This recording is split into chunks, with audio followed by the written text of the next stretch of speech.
Welcome back to the channel, guys. What we're going to be doing today is we're back on the 1.8T Mark III. Today we're getting a brake upgrade for it. A lot of things I like to do is as OEM as possible. So this is actually an OEM big brake upgrade. So you can see on the right here, this is normal Mark III VR6 late model. So driver's edition, just like 96 and up. And then this brake setup is from a 2003 20th, or 2002 337, or 2004 GLI. Why is this an upgrade? The only upgrade about it, honestly, is the rotor size. So you'll see this rotor is 312 millimeter, whereas this one is 288. So I'm going to be getting more surface area and cooling. Along the way, I'm also going to be doing the Tyrrell Sport brake carrier stiffners. So that's what these little brass things are.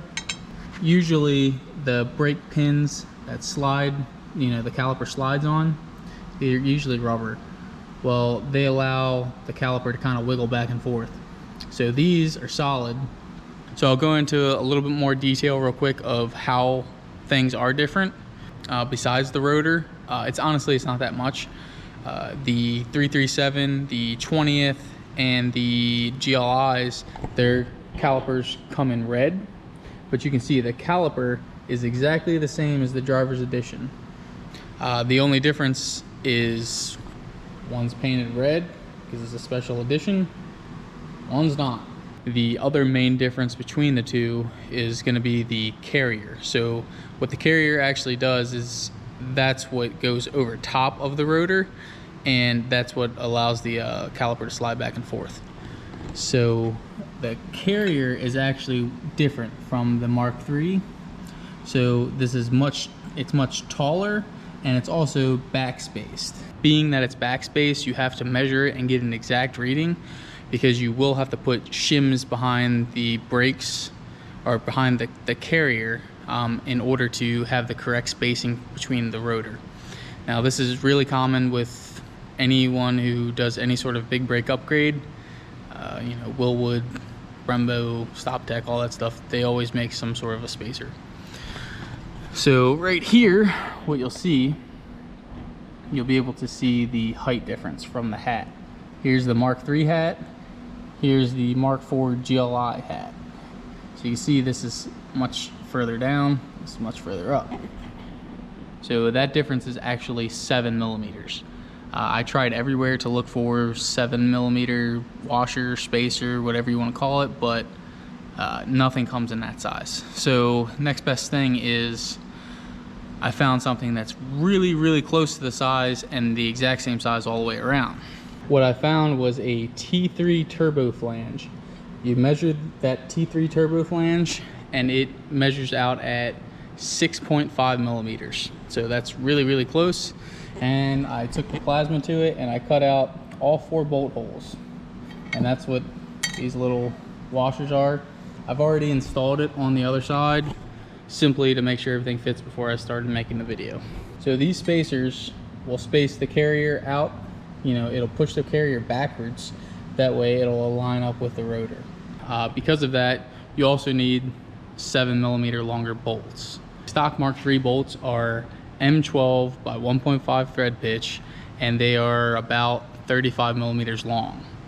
So you need a bolt that's now 41, 42, but 40 is fine. If that's what you can find, get 40, because actually in the Mark III, these bolts kind of stick further out, so they'll stick behind the rotor. So I think 40s will be perfectly fine. What I'm going to do now is show you guys how to actually install these brake carrier stiffners. You need the snap ring pliers, pretty small ones, flathead screwdriver, and some spray lube. So what I like to do is get a flathead, go on this outside edge, and just kind of press it down like that, and then get the spray lube, soak it in there.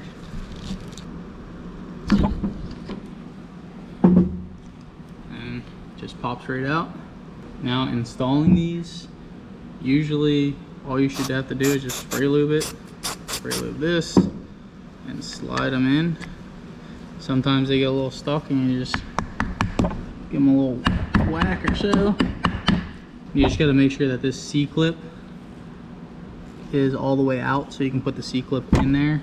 And you just take the little clip, go around.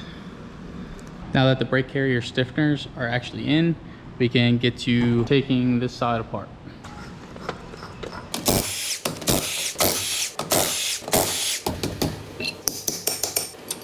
First thing to do is to remove this clip. Just put a screwdriver in it. Next thing to remove is these little dust caps back here. This is where the carrier bolts go. If you don't have these caps, make sure you get them because this is what keeps all the grease inside. If you lose them, the grease will come out and then everything will seize up. So just make sure that you put those back on. A lot of people lose them. Next, with the 7mm Allen, put it in the carrier bolt. Make sure you're in there. Break it loose and run the bolt out.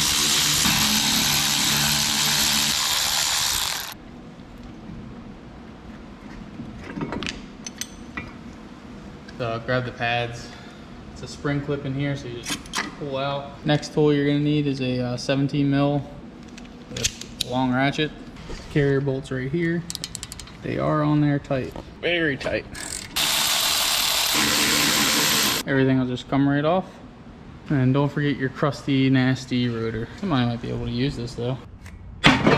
This is where you should be. The dust shield on these, they do need to be bent. So just kind of bend them, you know, give them a little massaging. Get our brand new rotor.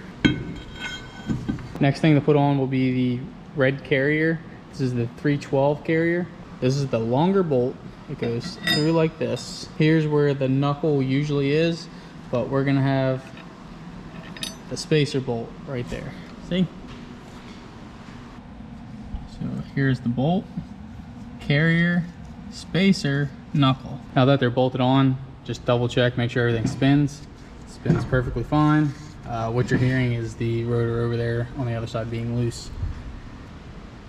It may not look like it because of the light, but there's an even gap on both sides. And that's what you're looking for whenever you install any sort of brake upgrade. Next thing to do will be put the caliper on. We'll get the caliper on, the slide pins, all that stuff. Then we'll get to putting the line on and bleeding the brakes. What I have for this car is some EBC red stuff pads. I have no real preference of pads, so these are what I had. Snap in. And this one you just throw it on up here. You put one side of the spring clip on here, the other one in, and then just kind of use your hand to pry it down. Locked in place. It's not going anywhere. Then get some grease, and I put a little bit at the base and then a lot up in here where it's actually going to slide, and that way it'll catch its way all the way up the bolt as you put it in. And just start it by hand. I am pretty certain that these bolts torque to 21 foot-pounds, so be super careful with them. It's easy to strip these carriers out. There's 21. Don't forget about these dust boots. Crack one line and have it going, like drill a hole, put it in the Gatorade bottle, have the little fitting right there off the nipple. So with the bleeder open, you push the brake pedal down and lock it, and then you'll see right now there's barely anything coming out. The reason nothing's coming out is because now the master cylinder has all of its ports blocked, so no more fluid will come out. It's meant to hold pressure right there.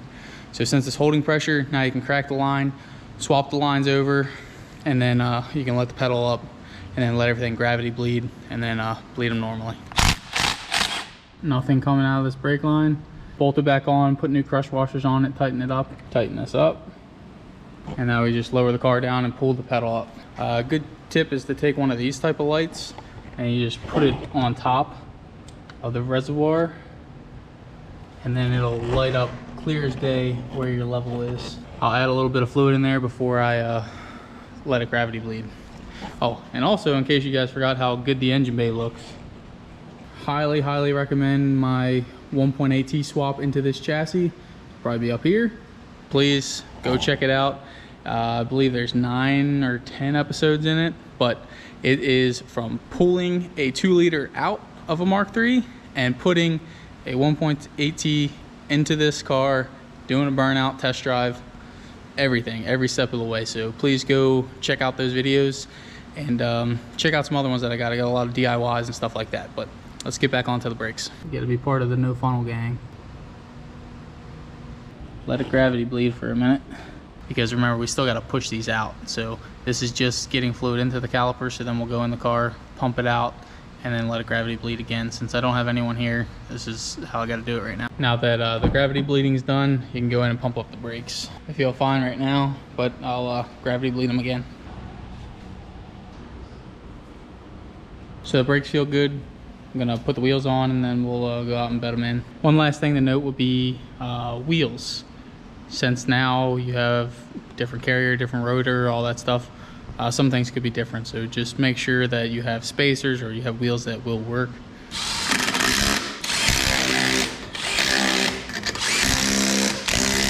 Took the car out, bedded in the brakes, everything's working good. So it's a good OEM option. So if you guys are into that type of stuff, go ahead, check it out. Again, look at the whole 1.8T series, and then stick around and you'll see what I'm doing to this. So this is my Mark II with a 12 valve in it that will be getting a 3/6 swap. This will be coming up in another episode. I'll show you what's going on with it. Just like, comment, subscribe, and see you guys in the next one. 3, 2, 1, go!